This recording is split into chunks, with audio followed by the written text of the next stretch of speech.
の子と一緒にあれだけの戦場を戦い抜いてきたのに、どうしてこんな。 Good morning, Internet. Today we're going to talk about the PlayStation Portable. Should you buy one? Absolutely you should. And I'm going to put together a buyer's guide to make sure that if you do buy one, you get the right one for you and you pick up the right games to go along with it. Now I have 5 games that I've selected that I feel are must-buys for this system, and I'll share them with you. And the great thing about these videos is they're always subjective. You know, people that have PlayStation Portables already may disagree with the games that I selected, and that's cool. There's a ton of great games out there, but if I were to do it all over again, knowing what I know, these are the 5 that I would get. But first off, what you want to do is talk about the system itself. It was originally released in 2004. The system blew people away at first with the graphics. You had a portable system that would do PlayStation 2 style graphics. It was great. It was basically like bringing your PS2 along with you. Now the library itself spans about 700 games, so there's plenty to choose from. This system will even play PlayStation 1 games as well that you can purchase through the PlayStation Store. Sadly though, the PSP is not really supported by major retailers anymore. Now you can look up and see if your Walmart, Target, and GameStop still has any still has any old games laying around. In fact, the local Walmarts and Targets by me still do have a couple of old games laying around that they have in their clearance bins that you can pick up really cheap. The GameStops by me also have a few old PlayStation Portable games, but none of them have the original cases on them, at least not in the stores near me. They don't have the original cases, so I don't buy those. However, now I feel is a sweet spot to get into the PlayStation Portable and collecting for it. The games are dirt cheap, the systems are really cheap as well. In fact, I think the systems are actually holding their value a little bit better than the games are right now. You can pick up brand new games from Amazon for about $5 a piece, good ones too. And even the local retailers, if you luck up, are typically clearancing them out for between $6 or less. Even the used game stores that you go to, if it's not a GameStop, if it's some other game store that has PlayStation Portable games, they're usually under $10, under $5, really cheap. So the value is at rock bottom right now for these games. So if you wanted to build a collection up, I feel that now is the time to do it. So my personal recommendation would be to get a PSP 3000, and there's a lot of people that would disagree with me and a lot of people that would have you go for a 1000 or a 2000.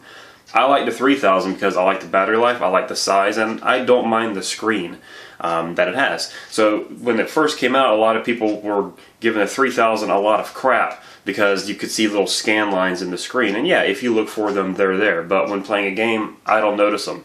I did try a 1000, I thought it was a little bit too thick for me, a little bit too heavy for me. I tried the 2000, which was a little bit slimmer, and it was cool, but I liked the way the 3000 felt in my hands a little bit better. So for that reason, I was cool with the screen that had some lines in it that I really didn't even notice unless I was looking for them, to have a little bit more comfortable system. It also has the audio video out, so you can spread it out to a big TV if you wanted to. Now, you should note that if you play a PlayStation Portable game on the system through your TV, chances are it's not going to take up the entire screen because of the resolution. But if you play a PS1 game or watch movies on it, it will take up the entire screen. Of course, I'm talking about if you're hooking it up to a big HD TV, of course. Still, it's kind of cool and it's great for capturing video game footage off of the system as well. If you hook it up to a capture device, you can capture the video.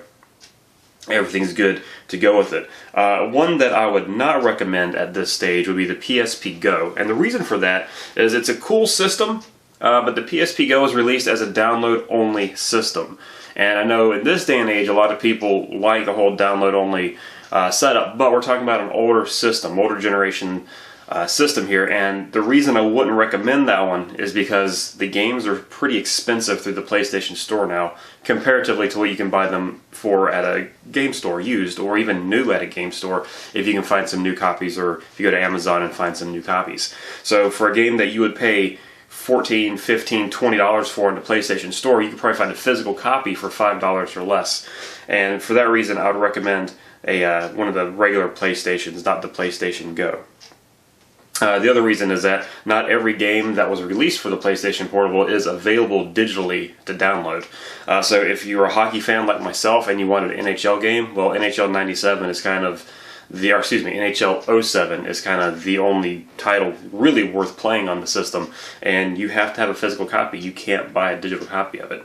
So I think it's cool if you could find a PSP Go fairly cheaply. I'd get it just to have in the collection, but if you're looking to have one to travel with and play games with, that's not the one that I would go for. But you can also download games to your PlayStation Portable, the regular one, anyway, So if downloading games is kind of your thing, you can still do that with a regular PlayStation Portable, but you have the option of using physical media as well if you wanted to, for those games that might be a little bit easier to find physically, considering they may not be available digitally. So what about the games then? Well, there's a lot of good games, but when I buy a new console for myself, whether it's a brand new console that's just released or something that's new to me, I usually have to pick up about 4 to 5 games. So here's 5 games that I'm going to recommend to you to pick up with the PlayStation Portable should you choose to get one. And the first game that I'm going to recommend is Metal Gear Solid Peace Walker for a ton of reasons. First, it's a Metal Gear game. You got to pick it up.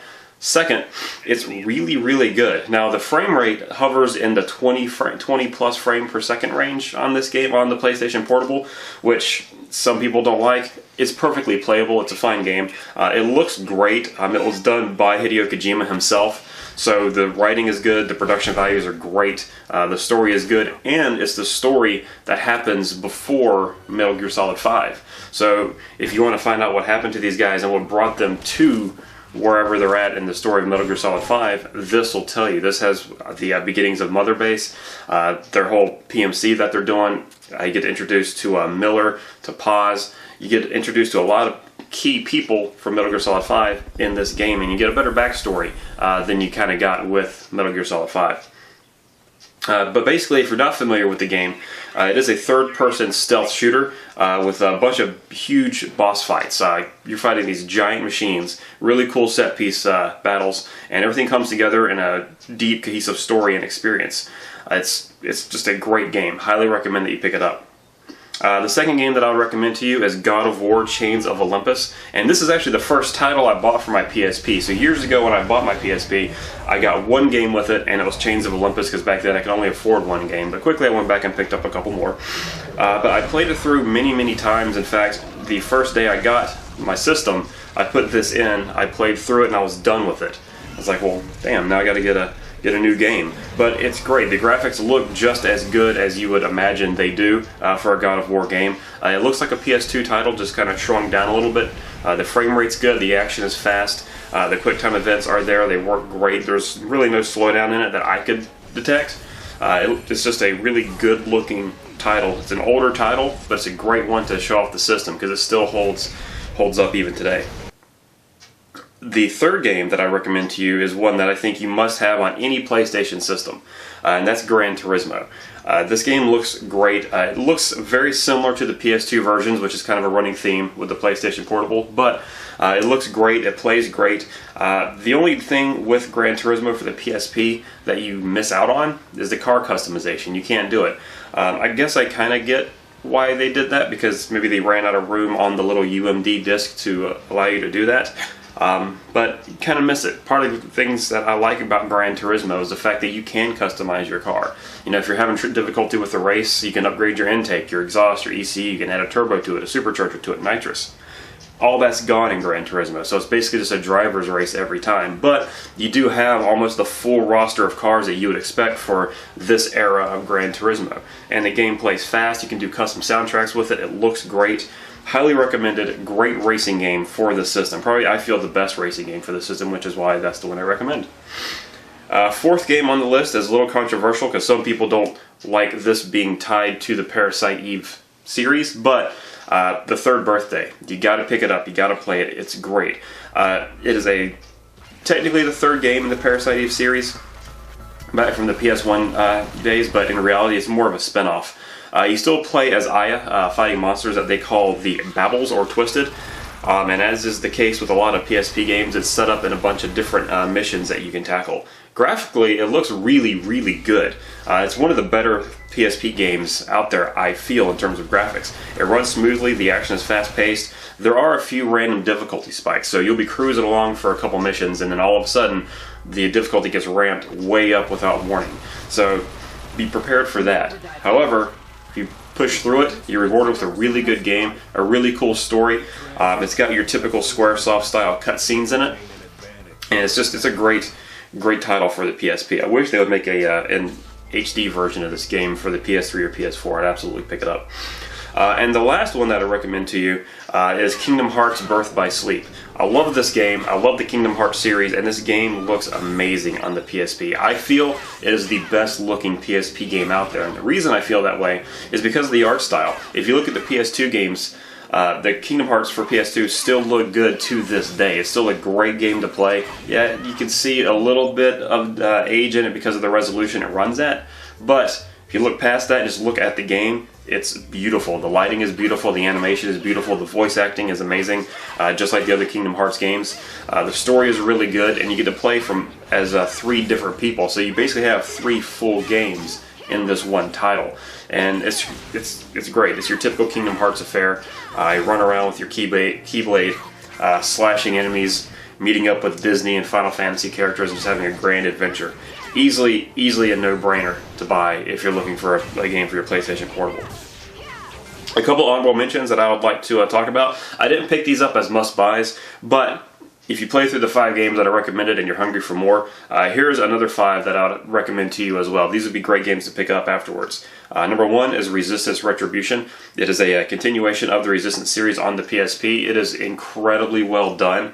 It's like a 12 to 15 hour game on the PSP. It's a third-person shooter that works really well on the PSP. Highly recommend that you pick that one up. I was amazed at the production values and just amazed at how well the game was done. Next is Grand Theft Auto Vice City Stories. That just happens to be my favorite of the Grand Theft Auto series on the PSP, but any of the Grand Theft Auto series on the PlayStation Portable, you can't really go wrong. They're all great games. Next is Gun Showdown.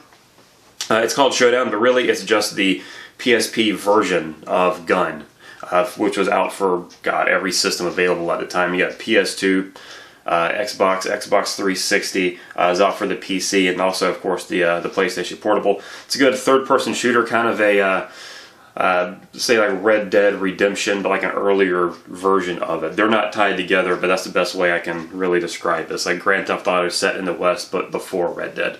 It's really good.